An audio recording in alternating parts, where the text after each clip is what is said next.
जब ठंडी हवा संघनित होकर बादल बनाती है तब इन बादलों के अंदर गर्म हवा की गति और नीचे ठंडी हवा के होने से बादलों में धनावेश ऊपर की ओर और ऋणावेश नीचे की ओर होता है।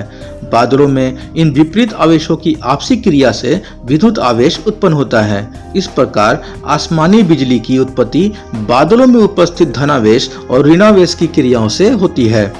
बादलों के अंदर की विद्युत आवेश की मात्रा को फील्ड मिल नाम के एक यंत्र के सहायता से मापा जाता है।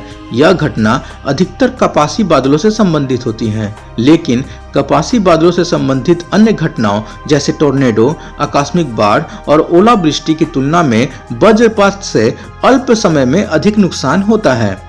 बादलों की टकराहट या उनमें उपस्थित जलकणों के आपस से टकराने के कारण बादलों से जोर की आवाज आती है, जिसे हम बादलों की गड़गड़ाहट या गर्जना भी कहते हैं।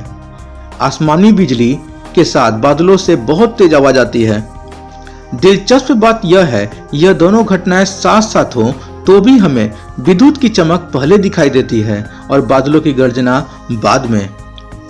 इसका कारण यह है कि प्रकाश की गति ध्वनि गति से अधिक होती है, जिसके कारण ही हमें विद्युत की चमक के कुछ क्षणों बाद बादलों की गर्जना सुनाई देती है।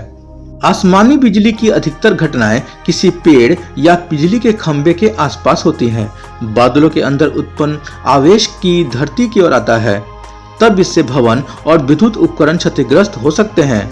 आसमानी बिजली के गिरने पर बहुत अधिक मात्रा में विद्युत निरावेश धरती में पहुंचता है। बादलों के अंदर विद्युत आवेश की मात्रा अधिक होने पर वह तड़ित का रूप ले लेती है और एक निश्चित सीमा से अधिक होने पर इसके पृथ्वी पर गिरने की संभावना बढ़ जाती है।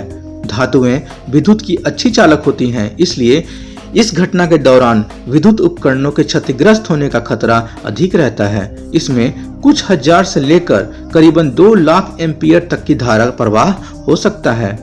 अमेरिका में वज्रपात की घटनाएं अधिक होती हैं।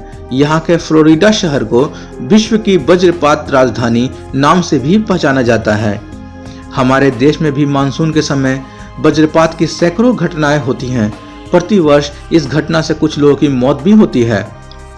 वज्रपात से जान जाने के अलावा विद्युत उपकरणों के क्षतिग्रस्त होने का भी खतरा रहता है। सन 1990 में वज्रपात द्वारा जम्मू में विद्युत टेलीफोन एक्सचेंज के कई यंत्र इस आपदा से खराब हो गए थे। वज्रपात के कारण आग लगने से वर्ष 1991 में मध्य प्रदेश की एक सरकारी बैंक के महत्वपूर्ण दस्तावेज जल गए थे। वज्रपात के कारण कई बार वनों में आग लगने से वन संपदा को भारी नुकसान होने के साथ ही हजारों निर्दोष जानवर भी बेमौत मारे जाते हैं। एक अनुमान के अनुसार भारत में प्रत्येक वर्ष वज्रपात के कारण 1755 लोगों की मौत होती है। भारत के 12 राज्यों में इसका खतरा अधिक होता है।